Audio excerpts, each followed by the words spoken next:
Assalamualaikum warahmatullahi wabarakatuh. Perkenalkan, nama saya Siti Agisma Dwi Putri.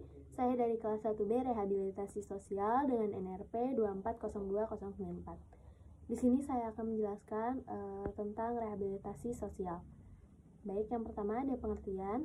Rehabilitasi adalah sebuah proses yang bertujuan untuk membantu seseorang atau sesuatu agar dapat kembali ke kondisi semula. Dalam konteks rehabilitasi sosial, proses ini berfokus pada memberikan bantuan kepada individu yang mengalami kelainan fisik, mental, atau permasalahan kejiwaan. Tujuannya adalah untuk memulihkan kondisi individu tersebut sehingga mereka dapat kembali berfungsi dengan baik di tengah masyarakat dan menjalani kehidupan seperti sedia kala. Rehabilitasi sosial tidak hanya membantu mengatasi masalah, tetapi juga membangun kemampuan untuk beradaptasi dan menjalani hidup secara mandiri. Selanjutnya ada ruang lingkup. Rehabilitasi sosial adalah sebuah proses yang menyangkut berbagai aspek, mulai dari ilmu kejiwaan, pendampingan, hingga pelatihan. Fokus utama dari rehabilitasi sosial ini adalah membantu individu yang menghadapi masalah sosial seperti gangguan psikologis atau isolasi sosial, agar mereka dapat kembali berfungsi dengan baik di tengah masyarakat. Dalam proses ini, ada pendekatan yang sangat manusiawi yang bertujuan tidak hanya menyembuhkan secara fisik atau mental, tetapi juga memulihkan kemampuan sosial pasien. Pendampingan yang diberikan ini melibatkan berbagai pihak seperti psikolog, pekerja sosial, dan keluarga untuk mendukung pemulihan pasien secara holistik. Pelatihan juga menjadi bagian penting karena memberikan keterampilan baru atau memperbaiki keterampilan yang sudah ada sehingga pasien mampu beradaptasi dan menjadi mandiri dalam kehidupan bermasyarakat. Intinya dari rehabilitasi sosial ini adalah untuk memulihkan hak, martabat, dan kemandirian individu sehingga mereka dapat menjalani kehidupan yang bermakna dan produktif. Selanjutnya ada tujuan. Rehabilitasi sosial ini memiliki tujuan utama untuk memulihkan kembali rasa harga diri, kepercayaan diri, kesadaran, dan tanggung jawab individu terhadap masa depan dirinya, keluarganya, serta masyarakat atau lingkungan sosialnya. Proses ini tidak hanya berfokus pada pemulihan secara fisik, tapi juga pada penyembuhan keadaan sosial secara menyeluruh. Salah satu aspek penting adalah membangkitkan kemauan dan kemampuan individu untuk kembali menjalankan fungsi sosialnya secara normal dan wajar. Bagi penyandang disabilitas, rehabilitasi sosial bertujuan untuk membantu mereka mencapai kemandirian mental, fisik, psikologis, dan sosial.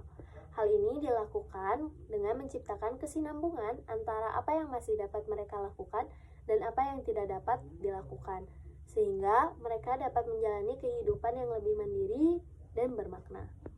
Baik, selanjutnya ada bentuk-bentuk rehabilitasi.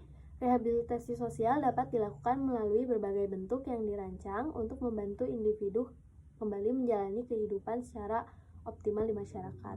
Yang pertama ada diagnosis dan motivasi.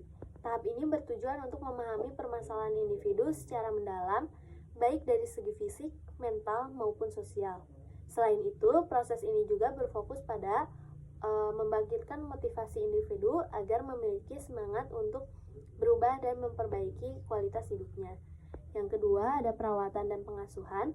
Dalam tahap ini, individu diberikan perhatian dan dukungan secara langsung, baik berupa perawatan kesehatan, pendampingan emosional, maupun pengasuhan yang membantu mereka merasa nyaman dan aman selama proses rehabilitasi. Dan yang ketiga, ada pelatihan vokasional dan pembinaan kewirausahaan. Nah, di tahap ini tuh memberikan pelatihan keterampilan kerja vokasional yang sesuai dengan kemampuan individu, serta pembinaan kewirausahaan untuk membantu mereka mandiri secara ekonomi. Dengan bekal ini, mereka dapat lebih siap menghadapi kehidupan bermasyarakat dan bekerja dengan produktif. Semua bentuk ini saling melengkapi, bertujuan untuk menciptakan pemulihan yang menyeluruh, baik secara fisik, mental, maupun sosial. Selanjutnya ada contoh kasus. Yang pertama, kasus individu ada seperti penyandang disabilitas, korban kekerasan, penyalahgunaan narkotika, dan juga orang dengan gangguan jiwa. Yang kedua ada kasus keluarga, itu ada keluarga berkonflik, keluarga miskin, dan keluarga dengan anggota sakit kronis. Yang ketiga ada kasus komunitas, ada komunitas adat yang terpinggirkan, komunitas korban bencana alam, dan komunitas dengan tingkat kriminalitas.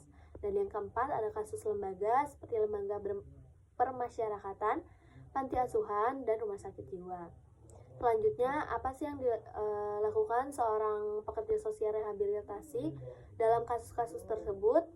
Nah, seorang pekerja sosial rehabilitasi ini memiliki peran penting dalam menangani berbagai kasus sosial melalui tahap-tahap berikut. Yang pertama ada asesmen. Pada tahap ini pekerja sosial melakukan analisis menyeluruh terhadap masalah yang dihadapi individu. Mereka mengidentifikasi kebutuhan, potensi, serta hambatan yang dialami baik secara fisik, mental, maupun sosial. Yang kedua ada perencanaan. Setelah melakukan asesmen, pekerja sosial menyusun rencana intervensi yang sesuai. Rencana ini mencakup langkah-langkah konkret yang akan diambil untuk membantu individu mencapai pemulihan, termasuk sumber daya yang dibutuhkan. Yang ketiga ada implementasi. Nah, di tahap ini melibatkan pelaksanaan rencana yang telah disusun. Pekerja sosial mendampingi individu dalam berbagai program seperti terapi, pelatihan, atau kegiatan lain yang mendukung proses rehabilitasi. Dan yang keempat ada evaluasi. Setelah program berjalan, pekerja sosial ini melakukan evaluasi untuk menilai keberhasilan intervensi. Jika diperlukan, mereka juga melakukan penyesuaian pada rencana atau metode yang digunakan untuk memastikan hasil yang optimal. Dengan menjalankan tahap-tahapan ini, pekerja sosial memastikan bahwa proses rehabilitasi berjalan secara sistematis dan efektif, sehingga individu dapat kembali menjalani kehidupan yang lebih baik di masyarakat. Selanjutnya, pentingnya studi rehabilitasi sosial.